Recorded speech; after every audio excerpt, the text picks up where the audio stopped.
नेपाल सरकारले ल्याएको करदाता कार्यक्रममा लखपति भन्ने जुन तपाईँको सामान किन्दा कुनै पसलबाट सबैभन्दा बढीको सामान किन्नुभयो भने त्यो पनि पान भएको भनेको पानमा दर्ता भएको हुनुपर्छ त्यो पसल। पानमा दर्ता भएको छैन भने तपाईँको त्यो बिल मान्ने चाहिँ हुने छैन। यदि त्यो पसलबाट सबैभन्दा बढीको तपाईँले सामान खरिद गर्नुभयो भने सिधै तपाईँले क्युआरबाट गर्नुभएको छ भने अटोमेटिक तपाईँको दर्ता भइसक्छ र नगदमा किनेको बिललाई तपाईँले सिधै गएर दर्ता गर्नुपर्ने हुन्छ। त्यो दर्ता पनि कसरी गर्ने भनेर मैले भिडियो बनाइसकेको छु। त्यो भिडियो तपाईँले गएर हेर्न सक्नुहुन्छ।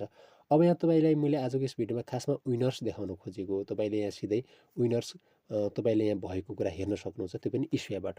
स्पेयरमा आउनुभयो भने सबभन्दा पहिले यहाँ तपाईँको यसरी यो इन्टरफेस यस्तो किसिमको खुल्छ। अलि तल अन्तिममा जानु होला, ट्याक्स पेयर भनेर छ, यहाँनिर क्लिक गर्नु होला।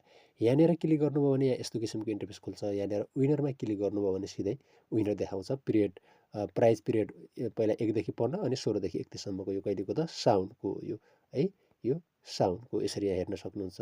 यहाँ तपाईँले यसमा क्लिक गर्नुभयो भने यहाँनिर चाहिँ कुन पसलबाट सामान किनेको, कहिले किनेको, अनि तपाईँको कुपन कोड पनि यहाँनिर उसको देखाइदिन्छ अनि मोबाइल नम्बर पनि यसको अन्तिम अगाडि पछाडि छ र यो ट्रान्जेक्सन डेट पनि कहिले गयो भने यसरी देखाउँछ यहाँनिर उसको।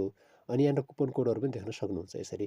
र यहाँनिर तपाईँले चाहिँ कुनै क्युआर के अरे यो स्पेयरबाट तपाईँले क्युआर गर्नुभएको थियो भने तपाईँको कुपन कोड जेनेरेट भएको यहाँनिर देखाउँछ। किनभने मैले अहिलेसम्म गरेको छैन, नो रेकर्ड फन्ड्स भनेको छ। तपाईँले स्पेयरबाट विनर भएको डिटेलहरू पनि हेर्न सक्नुहुन्छ। किनभने भाद्रमा अहिले चाहिँ यो तपाईँको अहिले चाहिँ भाद्रको आएको छैन रिजल्ट।